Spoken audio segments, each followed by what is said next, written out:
Welcome back to another issue of Bingo Topics. We're going to cover a myriad of things connected to the Philadelphia Eagles.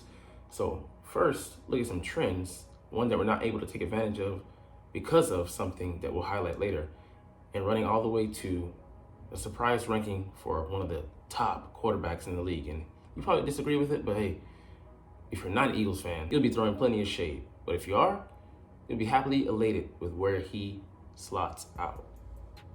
What's up, it's your boy Cintron, coming back at you with another analysis video, and to kid you not, that's my real name. And today, our first topic, new trend alert for NFL offenses, ranking top 5 pass catching groups. We'll get to that secondarily, but first up here, this new trend, it's something that's coming back in vogue. Offenses in the 90s, mid-90s, the Green Bay Packers, just to highlight it, they had Mark Jamura and Keith Jackson, formerly of the Eagles. They took the league by storm by working with 2 tight ends, a traditional type and a move tight end. So one that's at the H-back is where the term came from, a guy who would move across the formation and be more of a matchups alignment guy. And then the wide tight end who could traditionally be the blocking guy, as well as, threaten the middle of the field and stretch horizontally, but be a mix and match guy. He could be your 6th offensive lineman, as well as give you receiving yards from the traditional position. But we don't currently have the pieces to take advantage of this. We have a Dallas Goedert, who's a top 5, I would say top 3 tight end in the league. He has the potential to be at least. But that secondary guy, we have CJ Uzoma, who's a blocking guy, not known for his route running prowess or receiving chops. And a mix of guys behind him. Calcaterra, he's a pass catching guy, but he's not able to do the blocking, so he's kind of one-sided. And Albert O, he's also in that vein, but even less so consistent. He hasn't been seen as like an option since he got here in Philly, and we re-signed him on another year deal, but we don't know where his production is going to slot in. So we didn't address that, unfortunately, in the draft. So we don't have a guy that is a poorer version of Dallas Goedert on the roster, but we'll probably address it in the next draft next year. But as for now, we're not going to really run these groupings unless it's going to be a huge tail. Like Jack Stahl, when he was in there, he was the blocking guy. He would rarely get some passes out of the backfield, but he wasn't really a threat. It worked into his advantage when we would throw to him. I would say 90% of the time he was out there to do his thing as a blocker. And CJ Uzoma, he's a pretty effective guy in that range. Technically, he probably has a little bit more juice in the passing game, but not that much. Otherwise, he would have been in high demand. So, there's some teams out there that will be able to take advantage of 12 personnel, so 2 tight ends and 1 running back. But we'll probably be running out of 11 personnel and making use of a 3rd wide receiver. That'll be our way to go. But we do have a pretty damn good receiving room.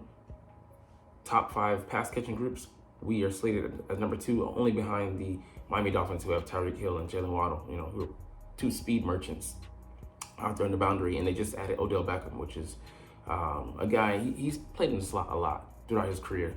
And even at this point, the downgrading his talent, he still offers a lot sandwiched in between those two, and they still have Devin A-Chain, an explosive guy out the backfield. So Philly, it's all about the 2 guys, the Browns and the Smiths, because they make the offense go. In particular, AJ Brown, who's our number 1, almost had 3,000 yards the past 2 seasons combined, 18 scores. He's a threat, and he's running 22 miles per hour. He's only getting faster, and he's 26 years old. I think he'll be 27 maybe next year, so hasn't reached his prime yet. He's in the middle of it. So you love to see that.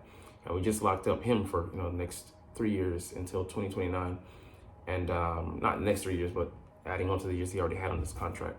And then Smith, we extend him as well. He'll be here until 2028, I believe. So having those 2 guys locked into place, gives us great security. But a wide receiver 3, it'd be great if someone would emerge. Anaya Smith might be that guy. He's pretty versatile, and he's was sneaky fast last year. We'll see if he recovers and gets back his self-reported 4.3 speed. Even if it's not that, I think he could probably run in the 4.4 range if you look at his film.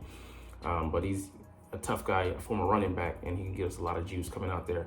And he's a guy that doesn't go down easy. He fights for the tough yards. He's not afraid of contact. So I'd love to see him develop into that third guy in the cycle. We'll see whether it happens this year or not, but I think he'll give something to the offense. But in the interim, Paris Campbell and Devontae Parker might have the leg up on them, but they're not really great at this point in their careers. So we'll see what they have to offer. Like Devontae Moore being an outside guy who can moonlight on the inside a little bit, and then your traditional slot guy being Paris Campbell. And despite him running a 4.31, he doesn't really have the speed to threaten. But Dallas Goedert really changed the complexion of the threat level here with him being able to work with those guys, and then adding Saquon and his prowess out of the backfield.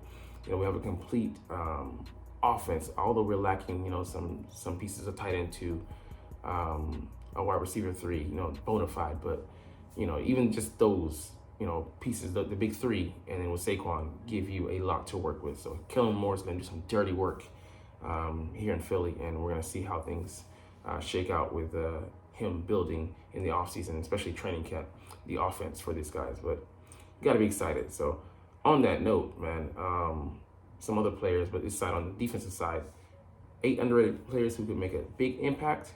Bryce Huff being the chief among them. So he came to Philadelphia on a 3-year, $51 million deal, and he's being charged with replacing, almost was a swap, but what happened in free agency and what happened via trade.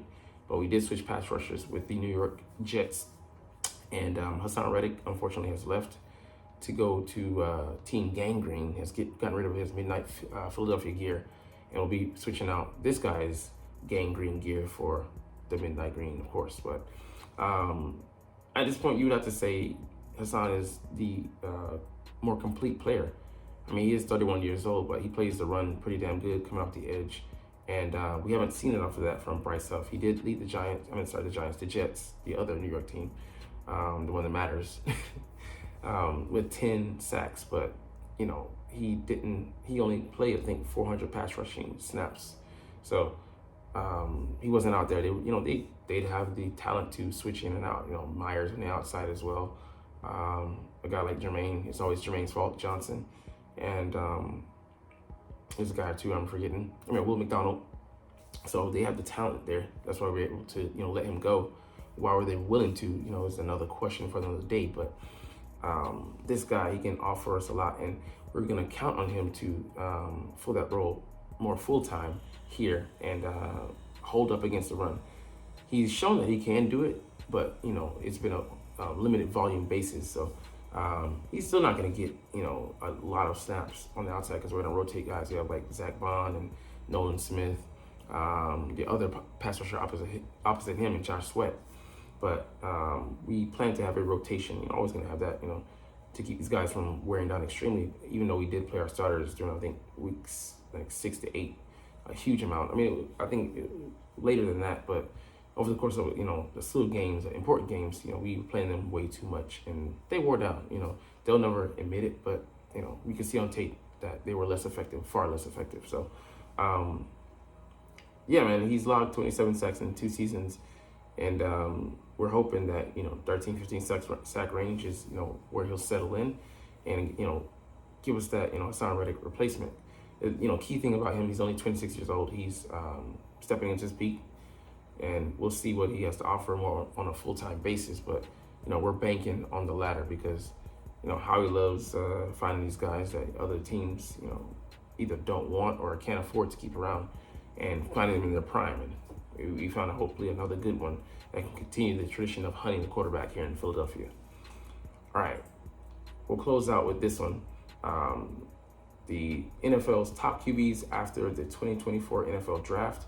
And out of 32, they have Hurts at 5. And it's funny because after the draft, it really weren't that affected. We did some minor maintenance on the offense, but we brought in a guard, we brought in a backup center. They got backup guard as well. A wide receiver 3, potentially, in Anais Smith. A running back 2 or 3, depending on where Will Shipley finds himself. But we didn't do too much. But the main benefits were gained in free agency and other parts of the offseason with the hire of Kellen Moore, a coach who's going to have a top 5 duo of wide receivers and a top 10 tight end, a top 5 O-line to work with, and Jalen Hurts, who's a pretty good star quality quarterback himself.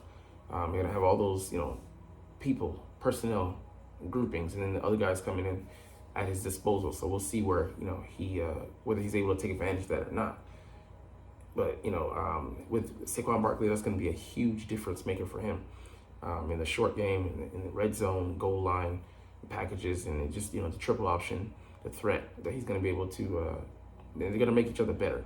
His yards per carry are going to go way up, but especially from last season, 3.8 for Saquon. Easily have a 1,000-yard season if Swift can do it. He has a better skill set and he's better built for it. Can he stay healthy? That's the only question we have for Saquon. But he's behind Dak Prescott. I would say not. The offense is going to be more in flux, but hey, he deserves that spot as the runner-up. And it's funny, it's been consecutive NFC East quarterbacks. Last year, the year before, in 2022, it was Jalen. And this year it was Dak Prescott, the runner-up for MVP. But, guys, there's a lot of talent. Josh Allen, I would say this is kind of debatable because Keon Coleman, we don't know, he's an unknown, even though he has a great skill set. Replacing, what was his name? Stephon Diggs is a huge task. Lamar Jackson, but he had the MVP season, you can't debate that. And Patrick Mahomes, obviously, they upgraded him with that 4.21 speed demon and Worthy. They can only go up. Rashee Rice might throw a monkey wrench in those plans because he's dealing with some legal issues. But if that sorts itself out, they won't. Not only won't they miss a tick, they might have gone up one. But he's shockingly for me ahead of guys like Brock Purdy. I don't know why they have him, listed here, but maybe just a downturn. They say with Super Bowl teams, they're kind of calculating that into that. But C.J. Stroud, he has some good weapons. Tank Dell is going to be healthy after receiving a gunshot. He'll be fine. And then I forget the other receiver, but yeah, he's a pretty damn good receiver as well. And then Jared Goff, he has some weapons. Joe Burrow, he still has T. Higgins, even though Tyler Boyd left. Production might suffer.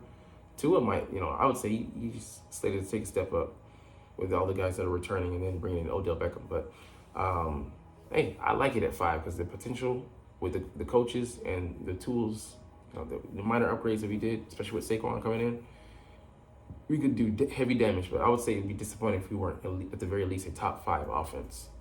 But hey, who knows how things will settle out.